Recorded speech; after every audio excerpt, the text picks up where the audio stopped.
Ali bunker খননের কাজ শুরু করল। বাংকার খননের কাজে বন্দী রুশদেরও লাগিয়ে দেয়া হলো, আর তাদেরকে আশ্বাস দেয়া হলো খননের পরেই মুক্তি দেয়া হবে সবাইকে। বাংকারের পাশাপাশি শুরু হলো পাতাল ফাঁদ তৈরির কাজও, আর এই কঠিন কাজটি সম্পন্ন করার দায়িত্ব দেয়া হলো আব্দুর রহমানকে। আব্দুর রহমানের নেতৃত্বে পাতাল ফাঁদ খোঁড়া হতে লাগল এতটা গভীরে গিয়ে যাতে কৃষকদের চাষবাস করতে কোনো অসুবিধা না হয়, আর শত্রু বিমানের আঘাতে পাতাল ফাঁদেরও কোনো ক্ষতি না হয়। আলী আসার আগ পর্যন্ত মুজাহিদরা খোলা মাঠে নামাজ পড়ত, এখানে কোনো মসজিদ ছিল না বলে। বিষয়টা আলীর নজরে আসতে কোনো রকমের সময়ক্ষেপণ না করে সে মসজিদ নির্মাণের কাজ শুরু করল। কয়েকদিনের মধ্যে গড়ে উঠল মাটি পাথরের দেয়াল বিশিষ্ট এবং কাঠের ছাউনিওয়ালা চোখ জুড়ানো এক মসজিদ। মসজিদের চতুর্দিকে বিশাল বিশাল বৃক্ষ থাকায় অপূর্ব পরিবেশের মোহনা তৈরি হল গাম্ভীর্য এবং আনন্দের এক অভূতপূর্ব কেন্দ্রস্থল, যেখানে গরমের দিনেও পাওয়া যায় ঠান্ডা ফুরফুরে বাতাসের মুখরতা। বাংকার এবং পাতাল ফাঁদ তৈরির কাজ চলছে পুরো দমে। আলী ব্যস্ত হয়ে পড়ল মুজাহিদ সংগ্রহের ব্যাপারে।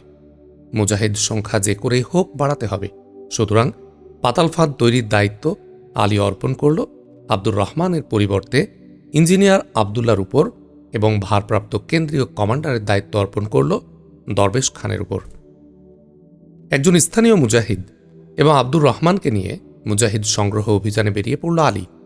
প্রতিদিন প্রায় 10-12টি গ্রামে মুজাহিদ সংগ্রহ অভিযান চালিয়ে যেতে লাগল, বক্তৃতা করতে লাগল।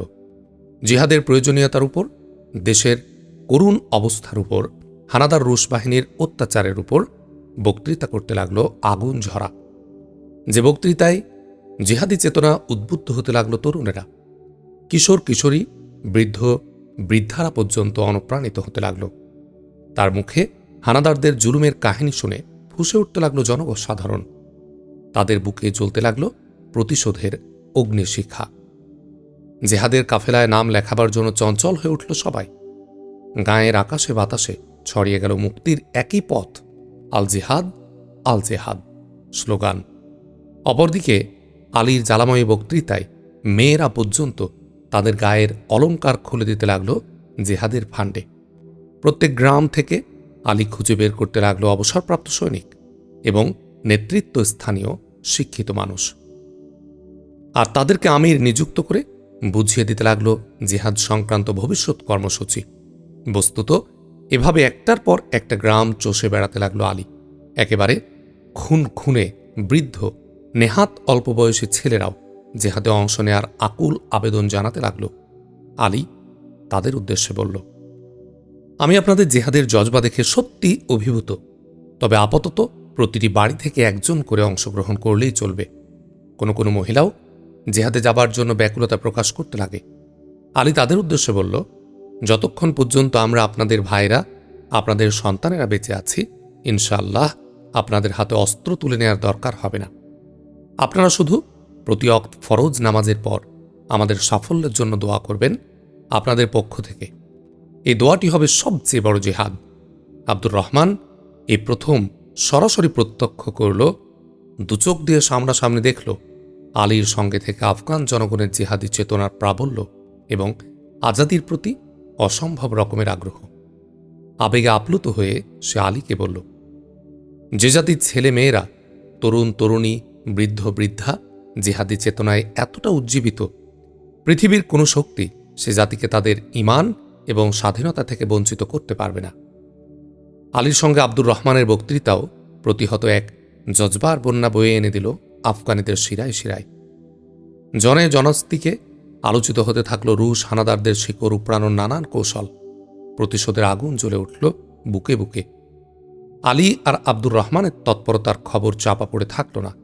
জেনে গেল রুশ বাহিনী, জেনে গেল তাবেদার সরকারের উঁচু মহল।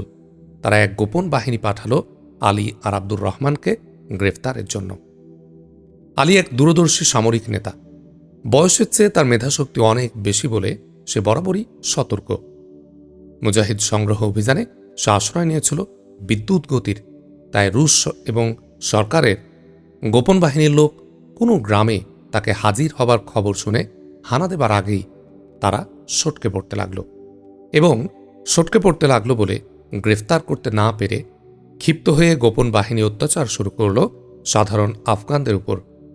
মাত্রা ছাড়িয়ে গেল অত্যাচারের।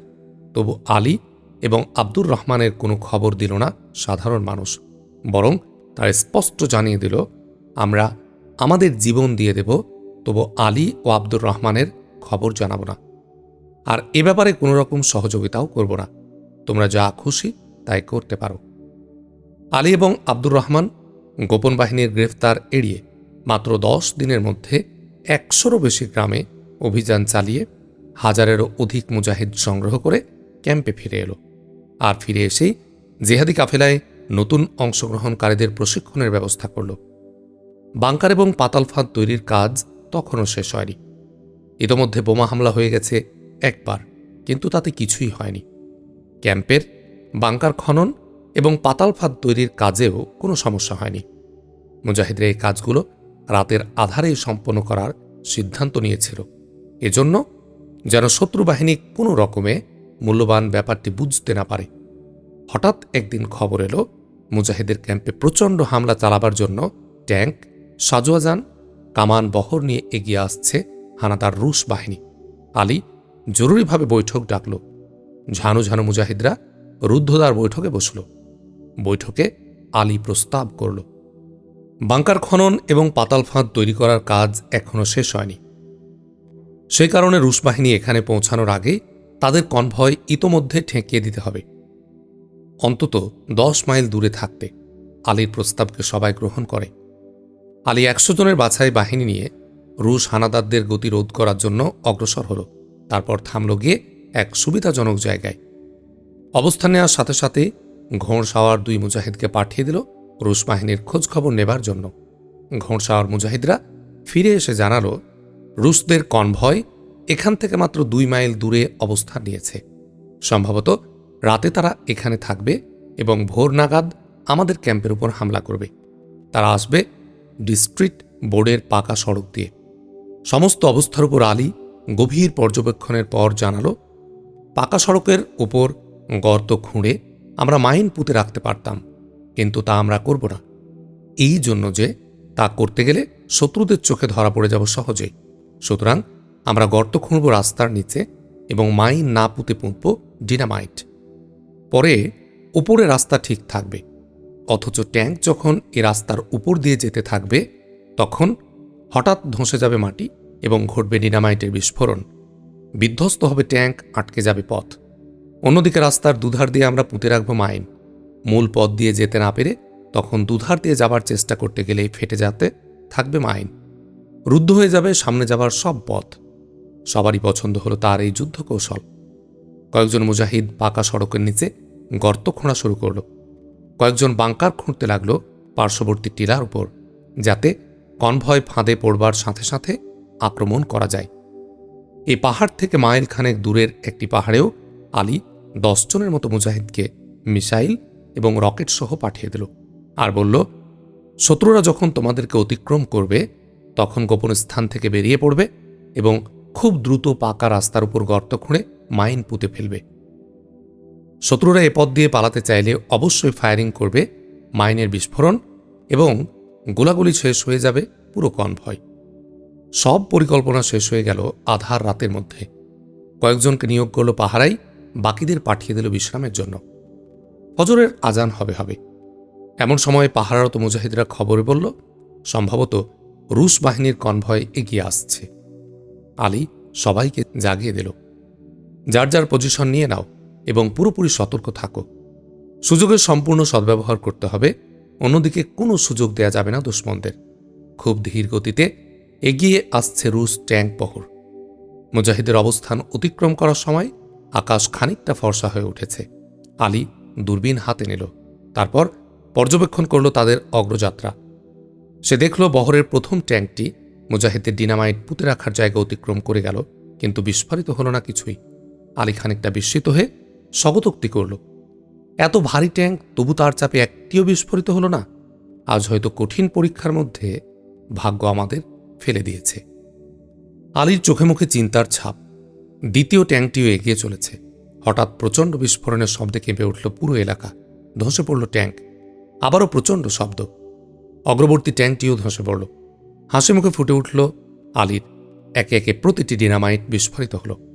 রুশ বাহিনীর মাঝের পথটা ছেড়ে দিয়ে পাশের দিকে অগ্রসর হতেই শুরু হল মাইন বিস্ফোরণ। 2টি যান উড়ে গেল এবং আরও 2টি চালক সহ ঢুকে গেল গর্তের মধ্যে।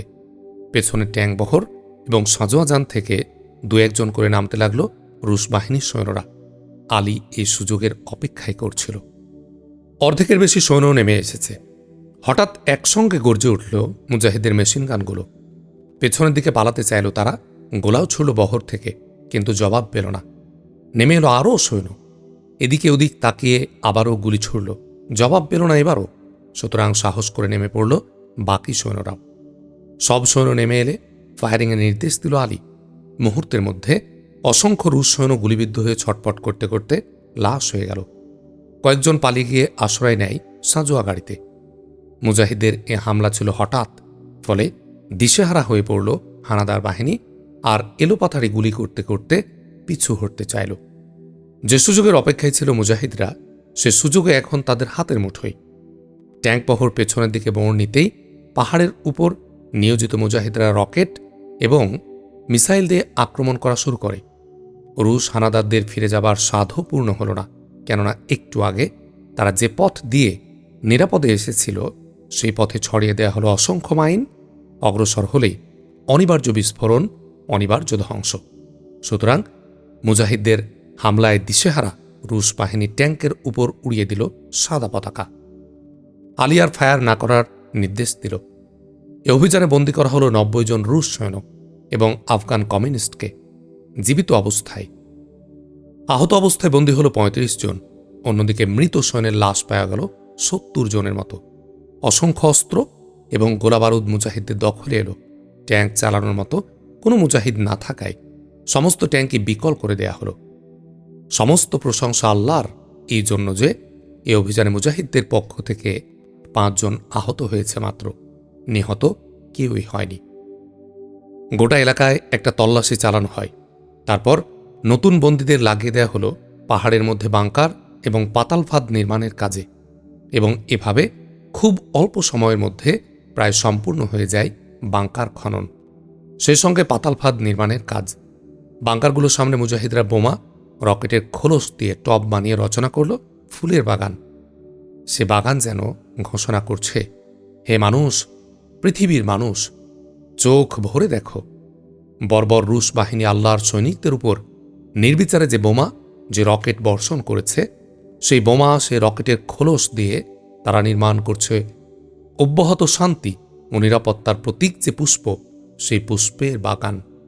এবং এই বাগানই বলে দিচ্ছে মুজাহিদদের চেষ্টা, সাধনা, ত্যাগ, তিতিক্ষা, কুরবানি সবই বিশ্ব শান্তি এবং বিশ্ব নিরাপত্তার জন্য, ধ্বংসের জন্য নয়। একটি অভিযানের পর একটি এলাকায় তারা তাদের প্রতি নিক্ষিপ্ত বোমা, রকেটের খোলসের মধ্যে চাষ করছে ফুলের বাগানের। অতএব চূড়ান্ত বিজয়ের পর তারা ইসলামের সৌন্দর্য এবং সৌরভে ভরে তুলবে সমগ্র বিশ্ব, গড়ে তুলবে এক নতুন পৃথিবী, যেখানে থাকবে সৌহার্দ্যের পরিবেশ। মুজাহিদদের কেন্দ্রীয় ঘাঁটিটি বিশাল এলাকা জুড়ে। বেশ প্রশস্ত এই ঘাঁটিতে স্থাপন করা হয়েছে 50টির মতো ফাঁড়ি। এই ফাঁড়িগুলো আবার বেশ দূরে দূরে, ফলে যোগাযোগের একটা সমস্যা থেকে গেছে। আলী আব্দুর রহমানের সাথে পরামর্শ করতে গিয়ে বলল, সবকটি ফাঁড়ির সাথে টেলিফোন যোগাযোগ ব্যবস্থা করে গড়ে তুলতে পারলে খুব ভালো হতো।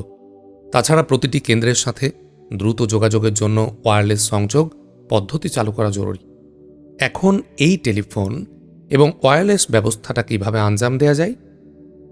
আব্দুর রহমান কিছুক্ষণ মগ্ন থাকল, তারপর বলল, কিছু সরঞ্জাম তো আমরা বন্ধুপ্রতিম প্রতিবেশী দেশ থেকে ক্রয় করতেই পারি, আর এর জন্য প্রয়োজনীয় অর্থ আমরা মহিলাদের দেয়া অলংকার বিক্রি করে সংগ্রহ করতে পারি। আর কিছু সরঞ্জাম সংগ্রহ করতে পারি নিকটবর্তী রুশ সেনা ছাউনিগুলোর উপর সফল অভিযান পরিচালনা করে। সংযোগের কাজটা আমিই করতে পারবো ইনশাআল্লাহ।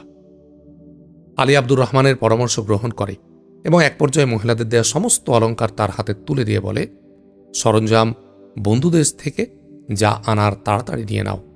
আমি এই ফাঁকে নিকটস্থ রুশ সেনা ছাউনিগুলোর আক্রমণ করার একটা পরিকল্পনা পাকাপোক্ত করে ফেলি। ওয়্যারলেস ছাড়া আর চলছে না মুজাহিদদের। অগত্যা আব্দুর রহমান সরঞ্জামের একটা তালিকা করল, আর ওইগুলো ক্রয়ের জন্য 3 জন মুজাহিদকে পাঠিয়ে দেয় পেশোয়ারে।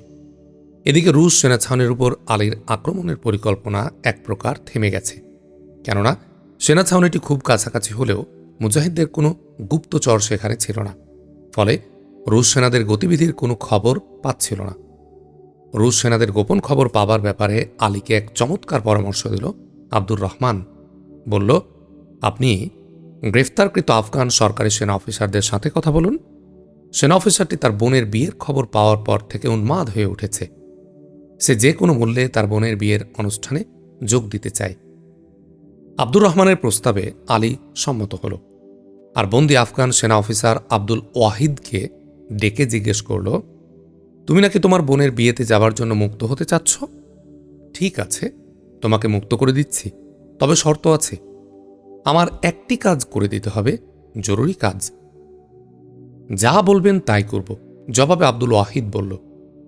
আমরা চাচ্ছি রুশ ছাউনির সমস্ত অস্ত্রশস্ত্র, সমস্ত সরঞ্জাম কবজা করতে। সুতরাং হামলা করার আগে ওখানকার সার্বিক অবস্থা আমাদের জানা দরকার। এ ব্যাপারে আমরা তোমার সহযোগিতা চাই। আলী বলে, ছাউনির উপর হামলা চালানো কোনো বড় ব্যাপার নয়, কিন্তু হামলা চালিয়ে অস্ত্রশস্ত্র এবং সরঞ্জামাদি কবজা করার ব্যাপারটা সাংঘাতিক ঝুঁকিপূর্ণ। এ অবস্থায় বিষয়টি নিয়ে আরও একটু চিন্তাভাবনা করে দেখুন। আব্দুল ওয়াহিদ বলে, আমরা তোমার কাছে তো পরামর্শ চাচ্ছি না, চাচ্ছি তথ্য। হামলা করলে কি হবে আর কি হবে না তা আমাদের জানা আছে। রুশ ছাউনির গোটা অবস্থাটা আব্দুল ওয়াহিদ নকশা করে এঁকে দেখাতে দেখাতে বলে, ছাউনির দক্ষিণ পশ্চিম করে হচ্ছে অস্ত্রের ডিপো। এখানে রাতের বেলায় পাহারা থাকে, 6-7 জন সৈন্যের পাহারা। এখান থেকে ঠিক উত্তর দিকে 1 ফার্লং ব্যবধানে সরঞ্জামাদের ডিপো, মূলত এখানে খাবারের স্টোর। ময়লা পানির ড্রেন হচ্ছে ছাউনির দক্ষিণ দিকে। হ্যাঁ, ময়লা পানির ড্রেনটি এখান থেকে এগিয়ে ঠিক যেখানে মোড় নিয়েছে সেখানে হচ্ছে কবরস্থান। কবরস্থানে অবশ্য পাহারা থাকে না। অস্ত্রের ডিপোটি হচ্ছে এই কবরস্থান থেকে একটু এগিয়ে গেলেই পূর্ব রাশিয়ান সৈন্যদের অবস্থান। রুশ আফগান মিলে ছাউনির মোট সৈন্য সংখ্যা হবে 6000-এর উপরে। ওয়াহিদ, তোমার দেয়া এসব তথ্য যদি ভুল প্রমাণিত হয় তাহলে তোমাকে তো শাস্তি ভোগ করতেই হবে, সে সাথে তোমার পরিবারের লোকদেরও বন্দী করা হবে। আলী বলে, আমি যেসব তথ্য দিয়েছি তা সন্দেহমুক্ত সঠিক। সুতরাং আমার মুক্তির জন্য আপনি আপনার ওয়াদা পালন করবেন আশা করি। ওয়াহিদ বলে, ঠিক আছে, আপাতত কারাগারেই থাকছ। তোমার দেয়া তথ্য সত্য প্রমাণিত হলে আমাকে তুমি ওয়াদা পালনকারী হিসাবেই দেখতে পাবে। তবে এই এখনই জেলে যাবার তোমার যদি নতুন কোনো তথ্য মনে পড়ে যায় তাহলে অবশ্যই আমাকে জানাবে, আর সঙ্গে সঙ্গে অবশ্য জানানোর ব্যাপারে তুমি যাতে করে তড়িৎ সুযোগ পেতে পারো তার ব্যবস্থা আমি করে রাখছি।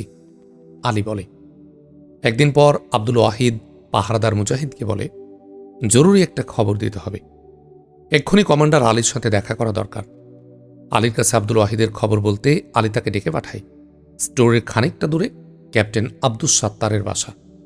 আমি যতদূর জানি তিনি মুজাহিদদের একজন শুভাকাঙ্ক্ষী। তার সহযোগিতা পেলে আপনাদের ছাউনি দখল করাটা খুব সহজ হয়ে যাবে।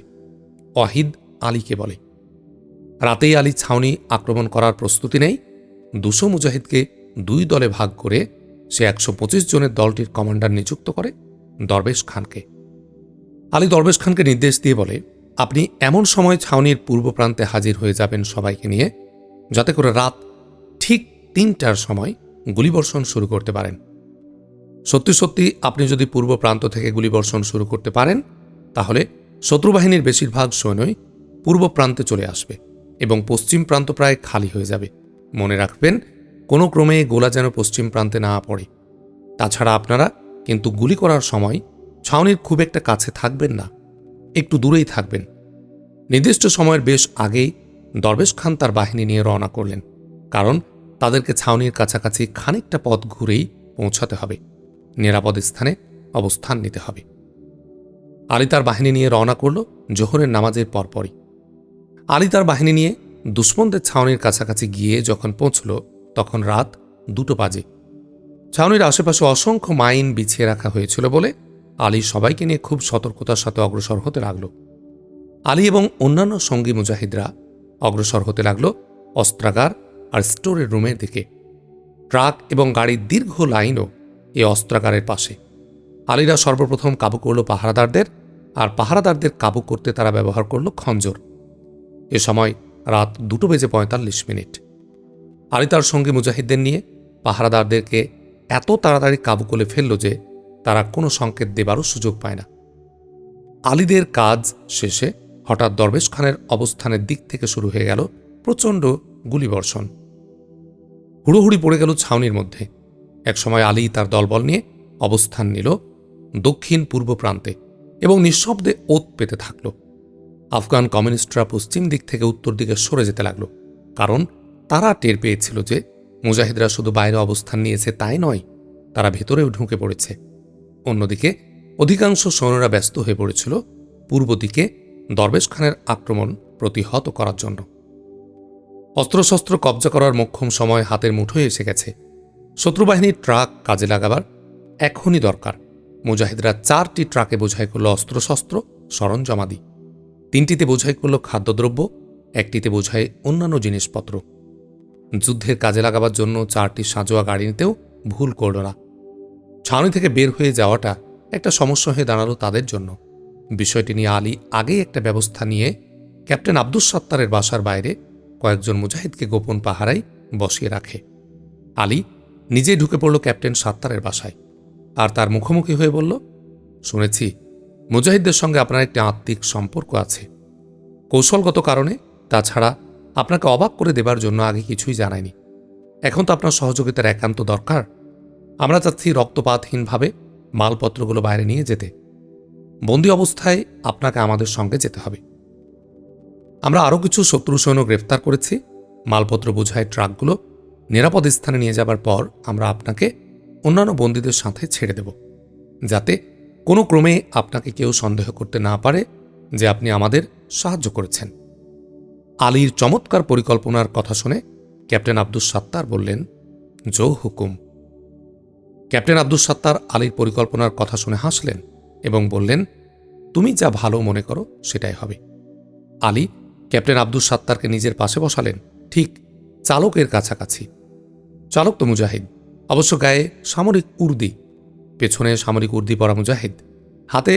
হাতে নাতে ধরা পড়াটা শত্রু সৈন্যদের উঠানো হলো অন্য গাড়িতে। পথের দুপাশে সব কমিউনিস্ট পাহারাদাররা ক্যাপ্টেন আব্দুস সাত্তারকে গাড়ির সামনে বসা দেখতে পেয়ে এবং পেছনে উর্দি পরা সৈনিকদের দেখতে পেয়ে মনে করতে লাগল মুজাহিদরাই মোকাবেলা করতে বেরিয়ে এসেছে। ফলে কোনো বাধা ছাড়াই সবকটি ট্রাক নিয়ে বেরিয়ে গেল আলী ছাউনি থেকে। আলী পুরো বাহিনী নিয়ে ছাউনি থেকে বেরিয়ে এসে ওয়্যারলেস মারফত দরবেশ খানকে লড়াই বন্ধ করে বেরিয়ে আসার নির্দেশ দিল। ছাউনি থেকে 5-6 মাইল দূরে আসার পর ট্রাকগুলো থামানো হলো। ক্যাপ্টেন আব্দুস সাত্তারকেও গাড়ি থেকে নামানো হলো। আলী তাকে নিয়ে গেল গভীর নির্জনতায়। তারপর বলল, আপনি ছাউনিতেই ফিরে যান এবং মুজাহিদদের পক্ষে কাজ করতে থাকুন। মুজাহিদ বিরোধী কোনো ষড়যন্ত্রের খোঁজ পেলেই তা জানিয়ে দেয়া হবে আপনার একান্ত কর্তব্য। ক্যাপ্টেন আব্দুস সাত্তার জবাবে বললেন, বড় ধরনের একটা ঘটনা তো ঘটে গেল। এরপরও যদি আমার উপর শত্রুবাহিনীর আস্থা থাকে তাহলে অবশ্যই আমি আগের মতোই কাজ করে যাব।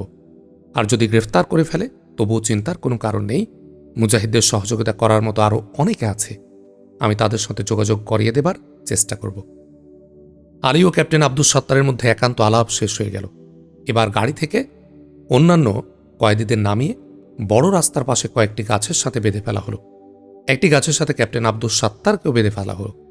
অবশ্য ইচ্ছে করে আলী অন্তত 2জন কয়েদির হাত একটু ঢিলা করে বাঁধল, মুজাহিদদের চলে যাওয়ার পর, যাতে করে তারা প্রথমেই নিজেদের হাত খুলে অন্যান্য কয়েদিদের হাতও খুলে দিতে পারে আর নিরাপদে ছাউনিতে ফিরে যেতে পারে। অভিনয় শুরু হলো আলীর।